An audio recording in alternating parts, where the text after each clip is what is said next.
விவசாயிகள் ஓட்டுலாம் அவருக்கு விழுந்தது காரணம் பார்த்தீங்கன்னா, அவர் சொன்ன சில விஷயங்கள், விவசாயிகளுக்கு நலம் சார்ந்த விஷயங்கள். அதெல்லாம் நான் செய்கிறேன்னு சொன்னனால தான் விவசாயிகளோட ஓட்டுலாம் அவருக்கு மாறினது. பட் எல்லாருடைய எதிர்பார்ப்பு தானே, ஒருத்தர் சொல்லிட்டு ஜெயிச்சிட்டாருன்னா அவர் நமக்கு செய்வார்னு நினைக்கும் போது, சொன்னதை விட ஒரு 10-20% தான் இவ்வளோ தான் நான் அவங்களுக்கு தள்ளுபடி பண்ண முடியும்னும் போது அவங்க போராட்டத்துக்கு தயாராவாங்க. ஏன்னா நம்ம இந்தியாவில் பொறுத்த வரைக்கும், தமிழ்நாடு இந்தியா எல்லாத்தையும் மொத்தம் சேர்த்தே சொல்லலாம். பொறுத்த வரைக்கும் எப்போதுமே போராட்ட களத்தில் இருக்கக்கூடிய ஒருத்தவங்க யாருன்னா விவசாயிகள் தான். ஏன்னா விவசாயம் என்பது நம்மளுடைய முதுகெலும்பு, அது all over India, not only Tamil Nadu.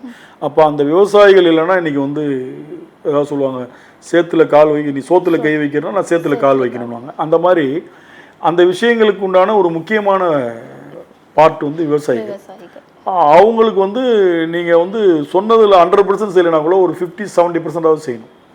நீங்கள் 20% செஞ்சுட்டு இதான் முடியும் இப்போதைக்கு அப்படின்னா, நீங்கள் இன்னும் ஒரு வருஷம் கூட செய்யுங்க, ஆனால் முழுமையாக செய்யுங்கன்னு அவங்க கேட்குறாங்க. அதனால இந்த போராட்டங்கள் எப்போதும் உள்ளது தான்.